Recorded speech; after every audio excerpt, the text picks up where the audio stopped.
قرآن نے کہا یہ بھاری ہے، کبیرتن انہا لکبیرۃ، بے شک نماز ضرور بھاری ہے اس پر جو اللہ کا ڈر نہیں رکھتا۔ اللہ کا جو ڈر نہیں رکھتا اس پر یہ نماز بھاری ہے۔ جو بے خوف ہوتا ہے وہ کون ہوتا ہے؟ کہا گیا وہ منافق ہے، اللہ سے نہیں ڈرنے والا منافق ہے۔ اب میرے عزیزو، نماز کے متعلق جو لوگ اس طرح کی حرکتیں کرتے ہیں وہ باز آ جائیں۔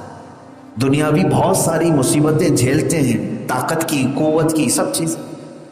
دیکھیں 10-10 گھنٹے لوگ گاڑیوں میں بیٹھ کر کے ڈرائیونگ کرتے ہیں، کیا یہ کٹھن کام نہیں ہے؟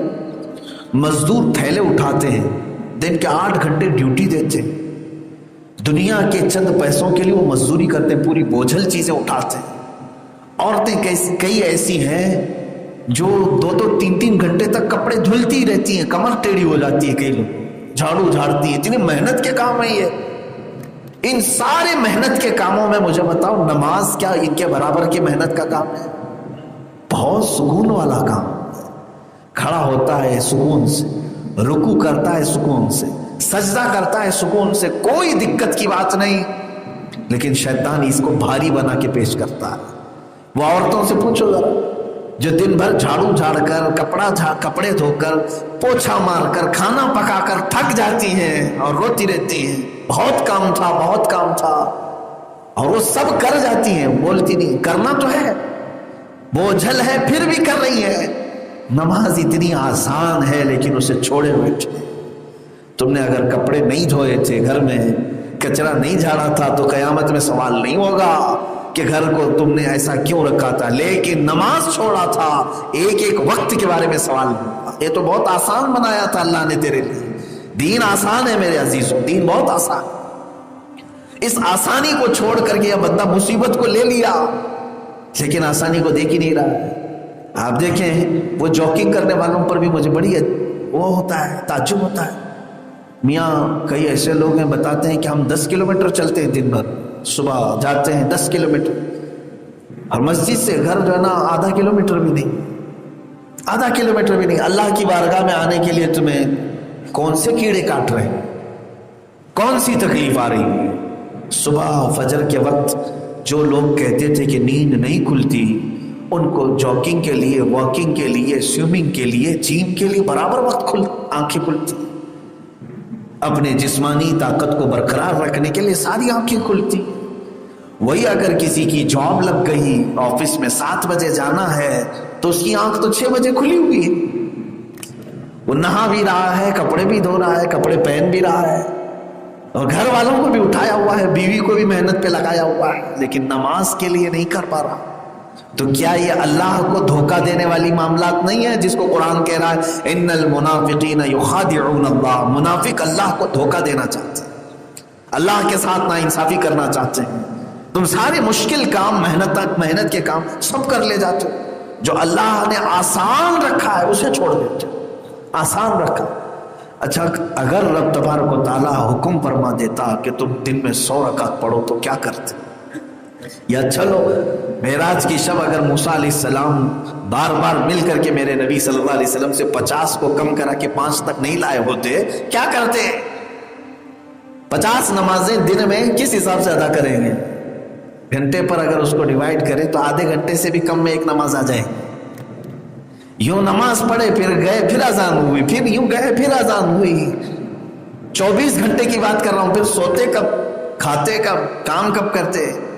50 وقت کی نمازیں۔ ہاں میرا رب اگر چاہتا تو کرتا، حکم فرما دیتا، کیونکہ ہو سکتا ہے تم یہ سوچ رہے ہو اللہ تعالیٰ چاہتا 50 تو پڑھتا کون، لیکن ساتھ میں اگر وہ یہ بھی قانون لگا دیتا کہ 50 فرض کر رہا ہوں، ایک بھی چھوڑو گے تو تمہارے کان جھڑ جائیں گے، دوسری چھوڑو گے تو ناک جھڑ جائے گی، تیسری چھوڑو گے تو دانت جھڑ جائیں گے، تو پھر سب برابر پابندی سے کرتے۔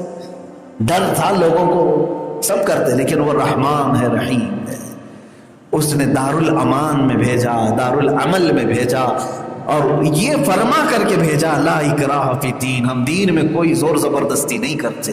فمن شاء فلیؤمن ومن شاء فلیکفر، جسے مومن ہونا ہے مومن بنے، جو کافر بننا چاہے کافر بنے، لیکن ہم آخرت میں ہر چیز کا حساب لیں گے۔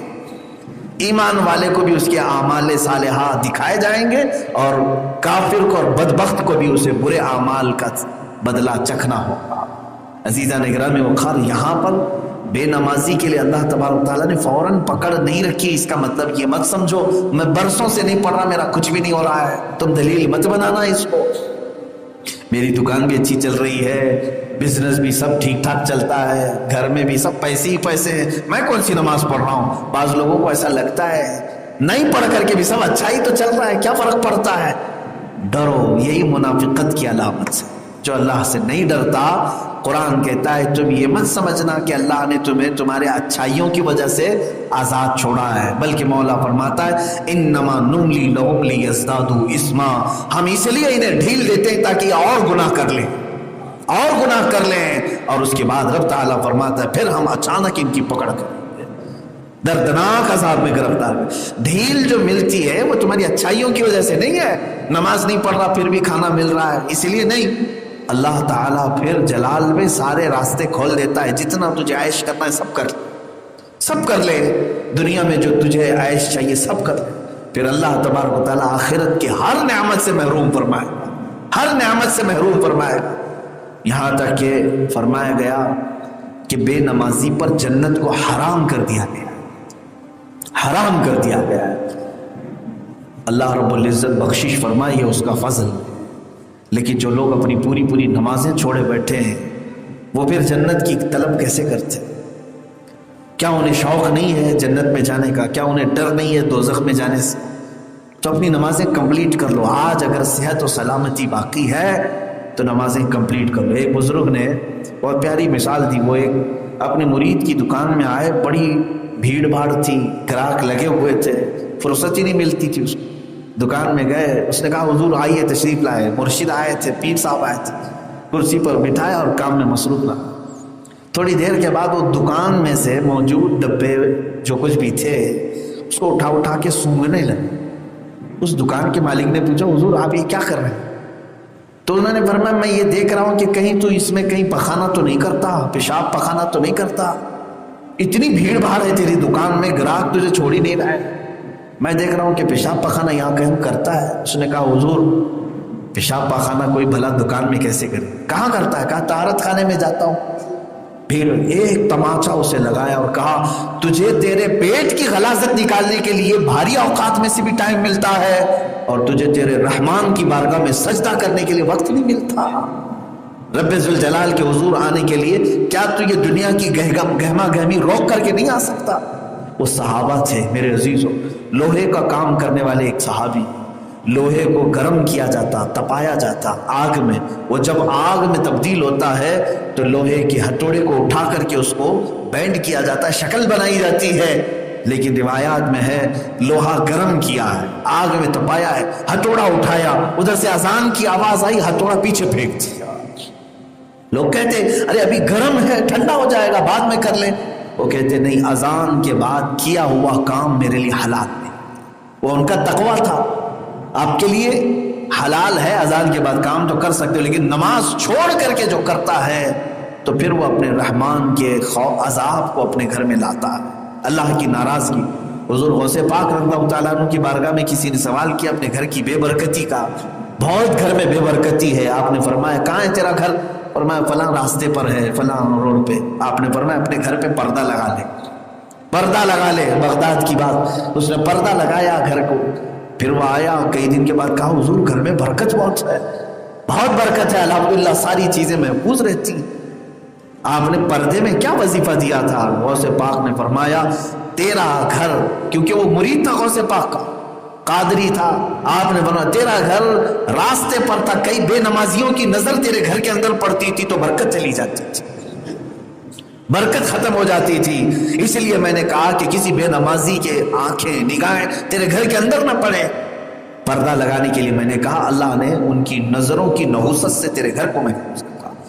جو قادری ہیں انہیں غوث پاک کا فرمان سننا چاہیے، سننے سے تعلق رکھتا ہے، اور اسی لیے میرے غوث نے فرمایا پیران پیر میران میر میران سیدی عبد القادر جیلانی رضی اللہ تعالیٰ، وہ صرف 11ویں والے پیر نہیں ہیں جن کی نیازیں کھا کر موٹے ہو جائیں، ہاں ان کے نام پر صرف نیازیں منتیں نظریں کرنے کے لیے نہیں ہیں.